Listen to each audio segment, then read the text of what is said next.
ข้าเจ้าไปแห่เจ้าสาวนี่ข้าเจ้าย่างเอาได้ทุกคนเจ้าไหน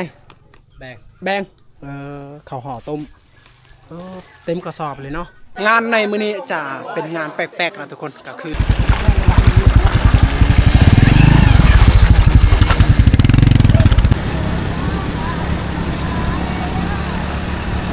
สันวันดีวันนี้คือวันงานแต่งงานซึ่งเขากระโดด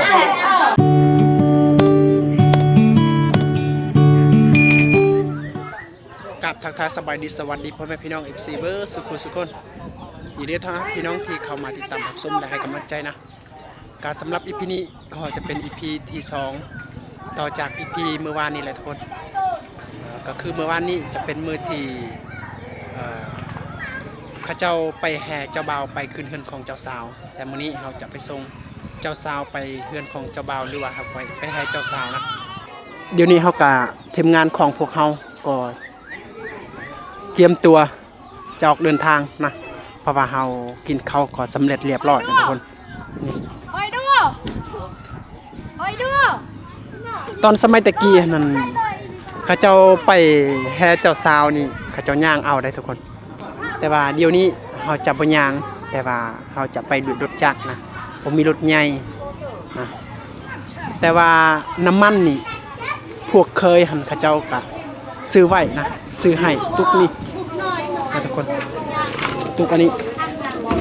เต็มตุกอันนี้นะทุกคนกับประมาณนี้แหละทุกคนกะเต็มอันนี้กะประมาณ700,000เงินลงข้าเจ้าซื้อได้แล้วพูดละลิตรนะคันหนึงต่อลิตรนึงนะพอบ่พอกะปริมาณสำนั้นกะรถน่าจะประมาณ20ปลายกว่าคันหรือว่า30ก็ประมาณนั้นเลยทุกคน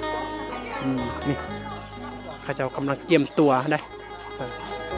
นี่แหละเห็นมาโปะสัดส่วนอยู่หันเกว่าด้านแต่งตัวเดวหันเกคือบ่คันขมุกเกกระมุไหมโอ้เลิกหนูไปเกด้านก็โดอ้าวว่าของเกิดไปต่อยมาคืออัดครวงนอกบ่ห้อยกระตะกลางครวงนอกโอ้กี้เลยทั้งใหม่กระมุตะกี้เลยขมุกโอ้คือมาอัดกันโดนลังต่อยต่อยอัดกันนอกแสดงว่าคนขมุเนาะแม่นภาษาขมุจะโดยมั้ยเบอะมาง่อยเด้อมเนื้อเยอะเนื้อหมาเลยได้กี่หลายมั้ยขมุเนาะปั๊มเนื้อถึงตรงเอ้ยมาบอกขมุเนาะปั๊มเลยนี่กระหะลังเนาะกระครวกลังนี่ก็เลือกอมอีหมาเลือกอมมาเอ้ยขมุเนาะปั๊มยาเฟ่ปั๊มเลยอย่าขมุเนาะเลือกอมบรรยากาศในวันนี้ก็บรรยากาศมืดๆนะทุกคนพอดีเหมาะในการเดินทางเลยเพราะว่าบ่ได้ฝนตกนี่ท้องฟ้าก็มืดครึ้มแบบนี้ไก่อยากจับฝนตกแล้วเดี๋ยวนี้หันพี่น้องที่พระเจ้าซักข้าวกะเหมาะกับบรรยากาศซักข้าวทุกคนระหว่างเฮ็ดเวียกนะ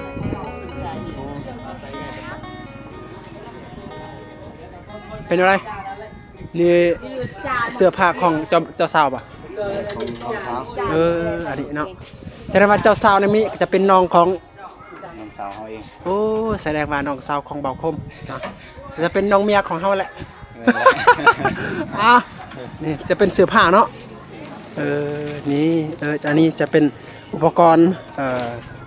ข้าเจ้าตากเสื้อผ้าอันนี้จะเป็นเสื้อผ้าซินเสื้อนะ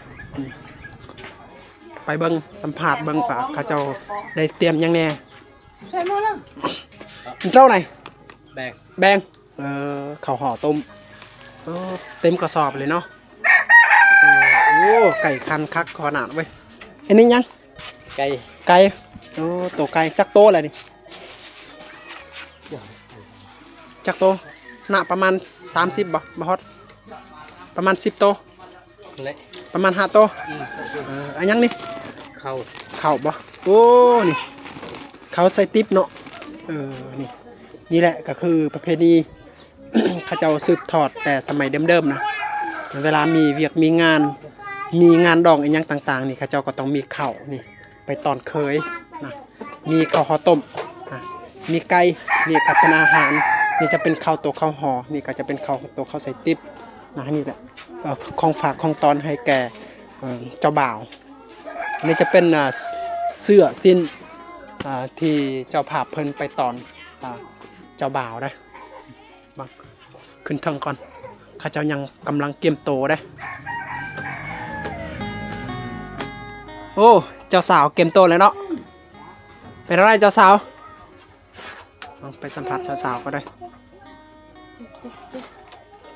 ยังแบบตัวเดียวกันเห็นไหมบุดยังสัดสวยเลยเห็นไหมบุยหรือไรบุยเอาเมื่อวานนี้ก็ข้าเจ้าไปแห่เจ้าบ่าวเนาะไปเฮือนของเจ้าแล้วมื้อนี้ข้าเจ้าไปแห่เจ้าไปเฮือนของเจ้าบ่าวเนาะแสดงว่าจะไปอยู่เฮือนของพัวเนาะแม่นบ่นี่แหละ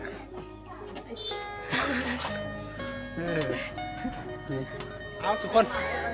เดี๋ยวนี้เขาก็รอถ่าจากเดินทางนะรอทานเจ้าภาพเพิ่นนะเตรียมโตนะเตรียมตัวทุกสิ่งทุกอย่างนะครับก็จะออกเดินทางแต่นี่ไปหาอันนั้นบ้านของเจ้าบ่าวนี่อาจจะประมาณ10 ปลายกว่าลักนะทุกคนช่วงสมัยตะกี้นี่เขาเจ้าย่างได้เขาเจ้าย่างเอาแล้วเขาได้เห็นบรรยากาศที่เขาเจ้าย่างแต่ว่าช่วงนี้เขาเจ้าจับบ่ย่างแต่ว่าเคยนี่เขาเจ้าซื้อน้ำมันตุกหนึ่งตุกประมาณ30 ลิตรเลยทุกคนกะประมาณกะมูลค่ากะ700,000ประมาณนั้นเขาเจ้าใส่รถพวกที่จะไปให้เจ้าสาวนั้นพละลิตรนะแต่ว่าผู้ใดบ่พ่อนี่กะบ่ได้ไปนะแต่ว่าผู้ใดพ่อก็ไปนะก็อิงตามที่น้ำมันมีนะทุกคนโอเคทุกคนมีแต่เบิ่งชมบรรยากาศเราเดินทางและบรรยากาศที่เฮือนของเจ้าบ่าวนะ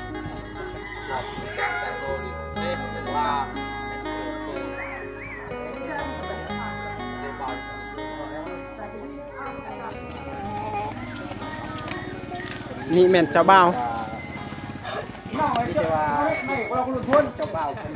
นี่มาเจ้าบ่าวบุยอ่ะอายุจักปีแหละเสียตัวไม่จีนตัวแสดงว่าครบอายุเกษียณสร้างครอบครัวว่าอยากถามมันค่าดองเมียเท่าไรแต่งเมียประมาณจักล้านเสียเดียวชาวล้านจะเดียวงานในมื้อนี้จะเป็นงานแปลกๆนะทุกคนก็คืองานดองในชนบทนะเพราะว่าเดี๋ยวนี้จะบ่มีพิธีนะทุกคนมีแต่ว่าเฮาไปแห่เจ้าสาวไปเฮือนของเจ้าบ่าวแหละอันนั้นเฮาไปกินข้าวก็ทุกอย่างก็สำเร็จเรียบร้อยเลยนะทุกคนก็เลยเฮาก็อยากอัปเดตให้ทุกคนก็ได้เบิ่งงานแปลกๆเป็นอะไรนะก็คืองานในชนบทแหละทุกคนแต่เฮือนของเจ้าบ่าวนี่ไกลชายแดนเวียดนามได้ไกลชายแดนเวียดนามแต่เป็นกลุ่มชนเผ่ากะโดครึ่งนึงและกะโดไต้ครึ่งนึงนะเพราะว่าเขาเป็นกะโดกลางแล้วเขาเจ้าก็เป็นกะโดใต้นะภาษากะบางคำก็จะคล้ายคือกันแต่ว่าบางคำก็แตกต่างกันแต่ว่าเราก็เข้าใจกันนะ20 ล้านดงหรือว่า20,000 กว่าบาทประมาณนั้นเขาจะกินงัวป่ะแม่นเอาเรื่องอันนี้เอาของปีนใส่กันเลยนี่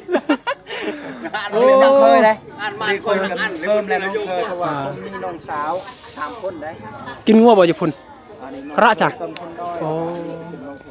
แสดงว่ามื้อนี้เพิ่นมีอาหารที่เขาเจ้าจัดเตรียมพวกไปแห่เจ้าสาวนี่มีงัวเด้เขาเจ้าจะเก็บเป็นอาหารนะทุกคนเพราะว่าบางขอบเขตนี่บางขอบเขตจะกินงัวบ่ได้เวลามีงานดองนี่แต่ว่าบางขอบเขตก็จะกินงัวได้ความหมายที่กินงัวบ่ได้เนื่องจากว่าถ้ากินกะประเพณีเฮามักจะเชื่อว่าเจ้าสาวกับเจ้าบ่าวนี่จะแตกแยกกันนะ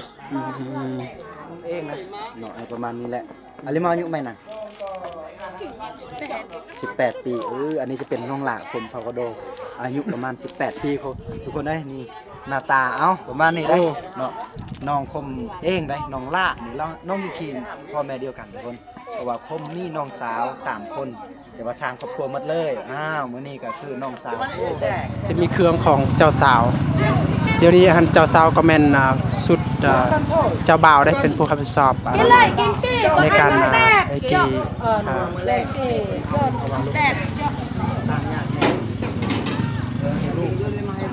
อันนี้จะเป็นเครื่องของผู้เมียเพิ่นนะ แต่ว่าบรรยากาศครับ เดี๋ยวจ้างเก้เอาเดินทางต่อไป ทางของสุขการเดินทางครับ เดี๋ยวนี้แม่นเฮาออกเดินทางนะทุกคน เพราะว่าหมู่บ้านของข้าเจ้าแม่นภาคเซเบิ่งนี้เฮาก็ต้องข้ามเซได้แต่ว่าทรงนี้น้ำมันน้อยเฮาก็สามารถข้ามทางนี้แต่ว่าถ้าน้ำหลายเฮาก็ต้องข้ามแพก็จะซาแหน่หน่อยนึงนะแต่ว่าเดี๋ยวนี้หันก็สะดวกแน่เพราะว่าเฮาบ่ได้ท่าแพเด้เฮาไปเลยนะ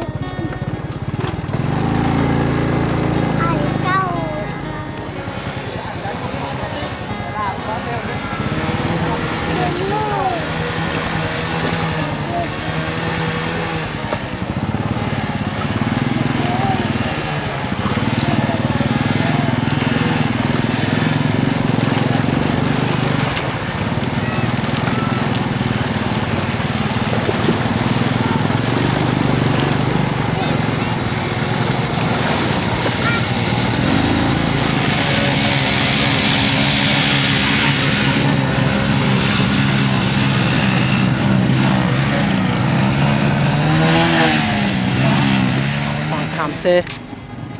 นะ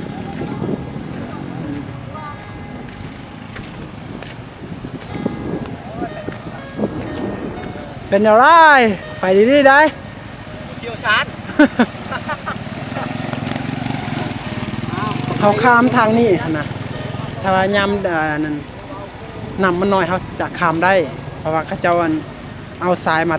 ถมใส่นะแต่ว่าถ้าช่วงน้ำมันไหลเขาข้ามบ่ได้แต่ถ้าน้ำมันไหลนี่ตัวนี้มันเคลียร์ออกมันจะข้ามบ่ได้แหละเขาก็ต้องถมใหม่นะทุกคน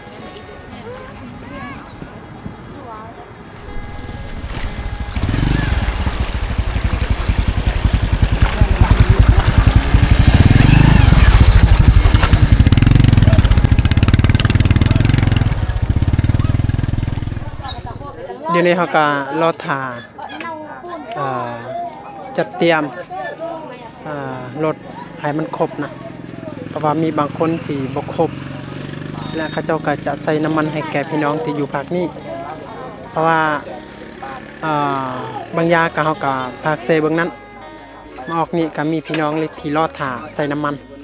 ก็แล้วเฮาก็รอถ่าพี่น้องใส่น้ำมันให้มันครบนะจัดเตรียมรถให้มันครบแล้วไปพร้อมกันรถกาประมาณนับแต่ผู้นับทางผู้ไปก่อนไปหลังกาประมาณ20 ป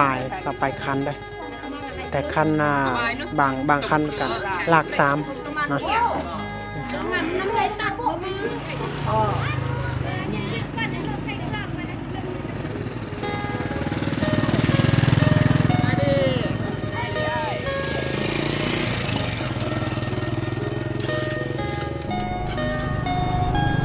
เส้นทางนี้ครั้งหนึงก็จะเป็นเส้นทางดินแดงได้เพราะว่าเส้นทางที่เฮาแวะไปที่เฮือนของอันนั้นเจ้าบ่าวฮั่นก็จะเป็นเส้นทางดินแดงแต่ว่าครั้งหนึงก็จะเป็นทางยางแต่ว่าทางยางก็บางจุดมันก็แพ้หมดนะบางจุดแต่ว่าบางจุดก็ดีก็คือจุดนี้ก็ยังมียางอยู่แต่ว่าบางจุดก็บ่มีเลยนะจะเป็นดินแดง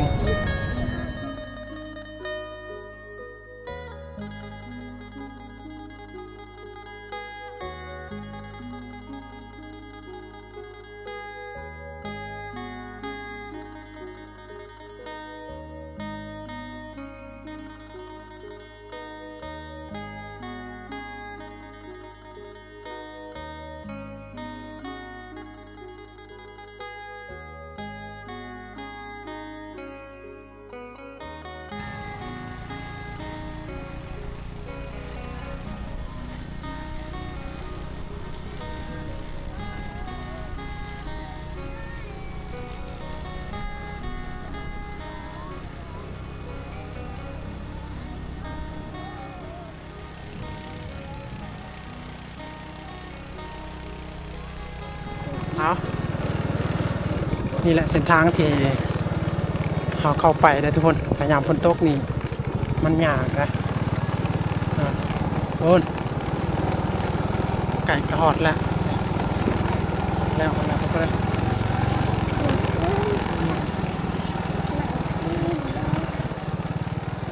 เอาทุกคนเดี๋ยวนี้เรากำลังฮอดเฮือนของเจ้าบ่าวนะทีมงานของเรากะบางคนกะไปฮอดก่อนนะเราก็ฮอดน้ำหลังนะทุกคนก็ยังมีอีกผู้ที่ลังสุดนะก็ประมาณ 2-3 คันนะทุกคนนะบรรยากาศที่เฮือนของเจ้าบ่าวนะนี่แหละเอาไปเบิ่งมีหยังแน่ที่เขาเจ้าจัดเตรียมนะบางคนที่เขาเจ้ากินข้าวแล้วได้อาหารนี่เขาเจ้าจัดเตรียมนี่บัดส่วนโอ้อ้าวนี่เจ้าภาพอ้าวนี่บ่อาหารเอาบ่ใส่เส้นเจาะไหนนี่เจ้าภาพเห็นมากว่าอย่าจานจ้ะกับตองมาเห็นอย่าจับเป็นลับอันนั้นเอี่ยมนะกับตองนะนางอย่าบังกัดอาหารได้สิ้นงัวที่เขาจะนึ่มหน้าใส่กระเนาะแต่มันก็ไงกินใส่กระเอาเนื้อตัวยับไปเองต่อโอเคอันนี้อาหารข้าวก็จะเป็นข้าวเหนียวได้เขากินได้คนผู้ที่จับเรา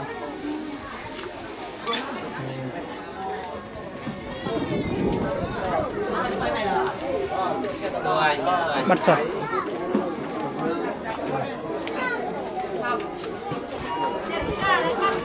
ขึ้นไปทางฝั่งบรรยากาศอยู่ทางโอ้ยเต็มไปด้วยจากหน่อยลงเกิบได้ทุกคนนะโอ้มืดขึ้นมืดทุกคนเต็มแขกขึ้นมาเพื่อนโอ้เอานี่มันสวัสดีเห็นข้าวอะไรวะยังพากับมาฮอดเนาะเดี๋ยวนี้เขาก็ยังกำลังฮอดทุกคนแต่ว่ายังบ่ทันกินข้าวนะเพราะว่าเดี๋ยวนี้เขาก็รอถ่ากินข้าวก่อนเพราะว่าเจ้าภาพเพิ่นจัดเตรียมอาหารกับเป็นอาหารพิเศษก็คือสิ้นงัวนะปกติส่วนเผ่าของเขาก็จะบ่กินงัวนะยามงานดองแต่ว่าบางเขตก็กินงัวได้บางเขตก็กินงัวบ่ได้เขาว่าถือคลำก็เลยมีบางงานเขาเจ้าก็จะกินหมูนะจะเป็นหมูที่เขาเจ้าซื้อมาจากประเทศเวียดนามนะกินข้าวแล้ววะหิวข้าวแล้วตอนนี้หิวข้าวแล้ววะ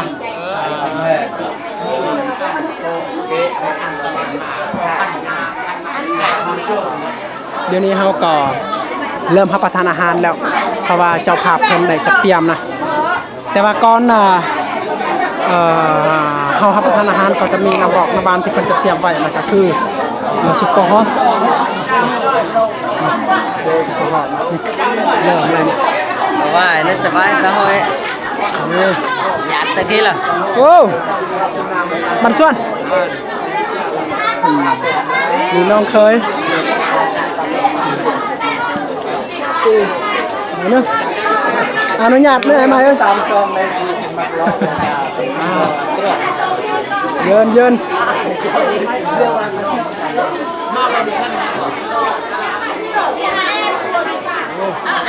จะเตรียมอาหารแล้วเนาะค่อยๆกินเด้อจ่ายละเนี่ยกันขโมยเอ็มขโมยต้องจัดเลยเด้อเบิกมาไม่เด้อเลือกอมมาดีแช่เยอะเลยจ้ามาขโมยเลยจ้ามาดีแช่ตื่นพี่ยันแย่พี่มาเป็นยันแย่พี่ยันแย่นมันกับรอยต้องขโมยเลยจ้าเหมือนกัน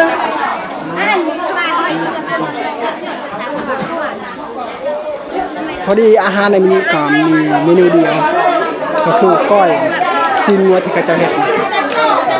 จำนวนผู้ที่มาร่วมงานในวันนี้ก็น่าจะประมาณ200 คนได้ นับพี่น้องมาจากประเทศเวียดนามที่เขาเจ้ามันเป็นเชื้อสายของเขาเจ้าเองเขาเจ้าเชิญมานะ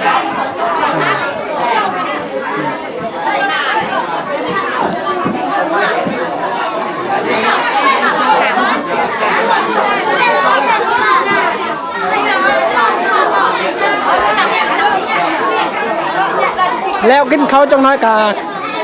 บางคนก็นอน แต่บางคนก็กลับเพราะว่านอนเป็นเพื่อนของเจ้าสาวแต่ว่าบางคนก็กลับแล้วทุกคน สันวันนี้คือวันงานแต่งงานชนเผ่ากระโดด บางงานเขาเจ้าจะกินเบียร์แต่สำหรับงานนี้พิเศษก็คือเขาไม่ได้กินนะ เราอยากปลาแปลง บ่มี ทางบ้านเพิ่นนี่บ่มี แต่ว่าสิ่งที่เพิ่นมีขาดอะไรก็คือซุปเปอร์ฮอต เจ้าบอกพวกเจ้าไทยเฮาบ่ไทยบอก ถ้าเขากินลายเขาก็เมาคือกัน แต่ว่าบ่อันตรายแก่คนอื่นแต่อันตรายแก่ร่างกายของเขาเองเท่านั้น แต่ว่าถ้าเขากินเบียร์กินเหล้านี่อันตรายจะให้แก่คนอื่นแน่เพราะว่าเขาก็สติบ่ดีนะโอเคแต่บ่ติผู้ที่อยากกินแต่บ่อยากกินนะแต่สำหรับเขาจะกินอันนี้เขาวเปียกโครงกระดูกนี่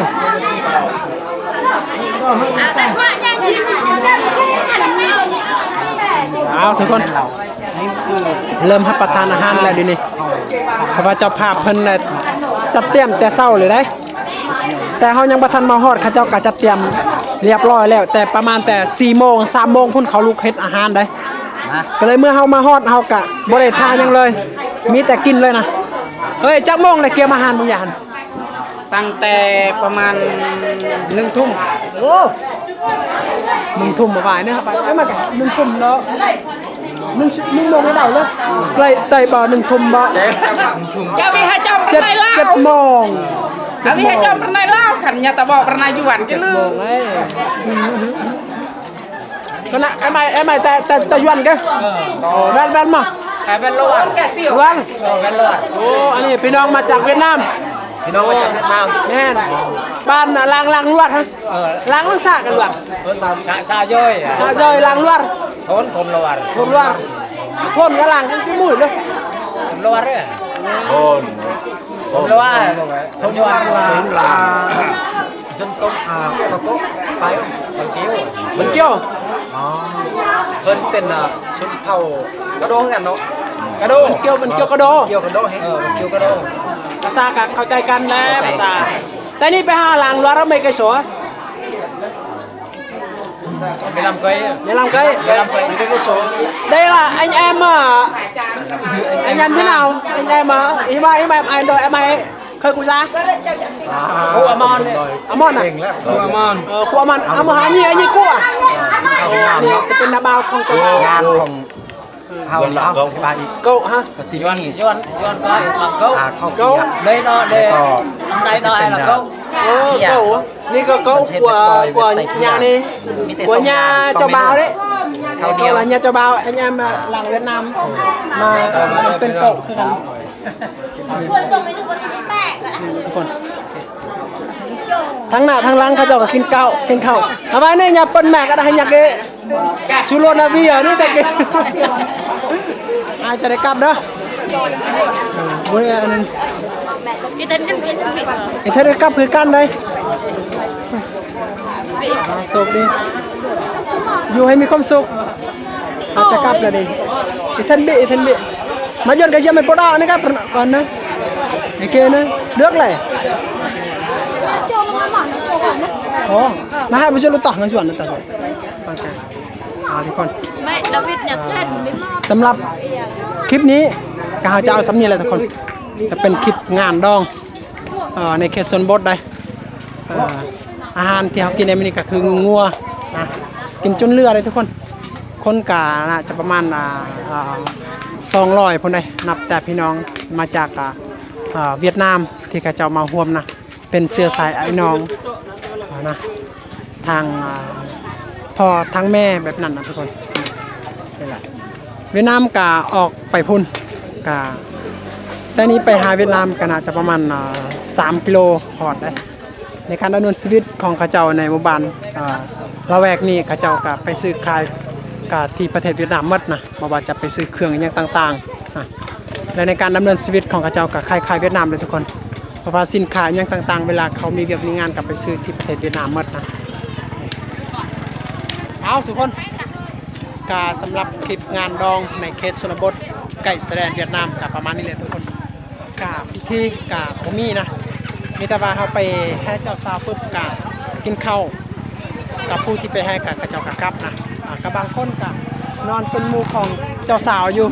โดยเฉพาะกับคุณนุ่มนะและเมียของเบาเติมก็นอนเป็นหมู่ของน้องเพิ่นเพราะว่าเจ้าสาวมื้อนี้จะเป็นน้องของเมียและเมียเขาเป็นเอื้อยนะเพิ่นก็เป็นน้องนะทุกคนเป็นน้องแท้ๆได้เป็นลูกของนาบ่าวถ้าเป็นภาษาเขาเอิ้นว่าอาไกกุแบบนั้นนะทุกคนโอเคเอาทุกคนโชคดีลาก่อนไปเจอ EP ต่อไปและถ้ามีโอกาสเทื่อหน้าเทื่อในเราก็จะไปเยี่ยมยามน้องเพิ่นหรือว่าจะไปตามติดชีวิตของน้องเพิ่นถ้าเรามีโอกาสได้โอเคลาก่อนทุกคนเราจะเดินทางไปสู่ประเทศเวียดนามอีกกับเบาคมนะ